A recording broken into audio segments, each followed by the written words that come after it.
তো প্রত্যেকটা আন্দোলনের একটা বিরাট অর্জন আছে।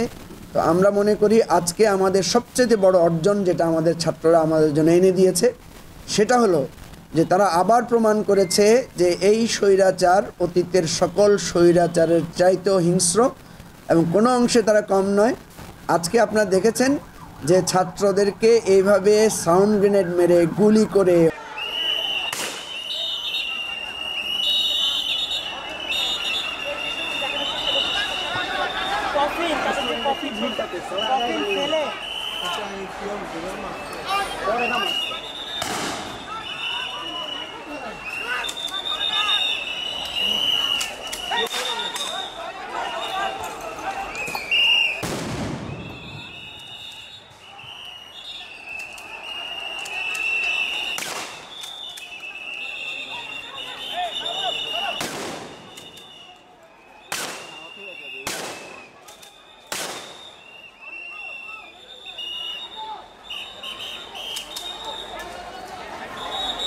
হল ছাড়ানোর ইতিহাস অতীতের সব ইতিহাসকে ম্লান করে দিয়েছে।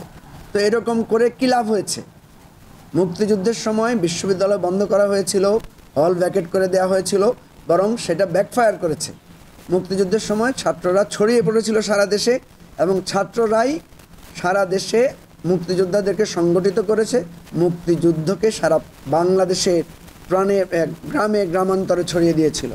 তো সুতরাং আজকে ছাত্রদেরকে যেভাবে পিটিয়ে হল ছাড়া করা হয়েছে, এই ছাত্ররা সারা বাংলাদেশে তাদের যে কানেক্টিভিটি সেটা তৈরি হবে এবং আন্দোলন শহর থেকে শহরে, গ্রাম থেকে গ্রামান্তরে ছড়িয়ে পড়বে। এটা ইতিহাসে হয়েছে এবং এটা ইতিহাসে হবে।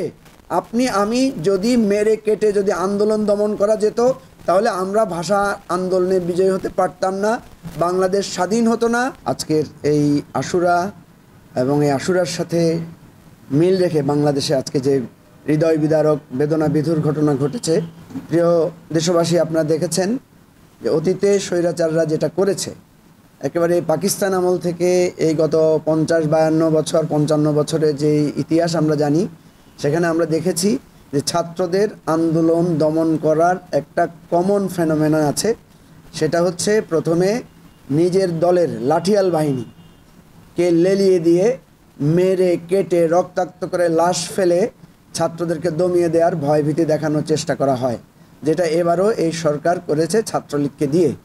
তবে এবার আমরা যেটা দেখলাম যে ছাত্রলীগের বিবেকবান লোকেরা এগিয়ে যায় নাই, যার কারণে তারা টোকাই এবং নানা ধরনের সন্ত্রাসীদেরকে বহিরাগতদেরকে নিয়ে তারা ক্যাম্পাসে হামলা করেছে এবং ছাত্রলীগের যারা বিবেকবান ছিল, যারা কিছুটা হলেও মেধার স্বাক্ষর রাখেন, তারা অনেকে আমরা দেখেছি তারা এটার জন্য প্রতিবাদ করেছে, পদত্যাগ করেছে।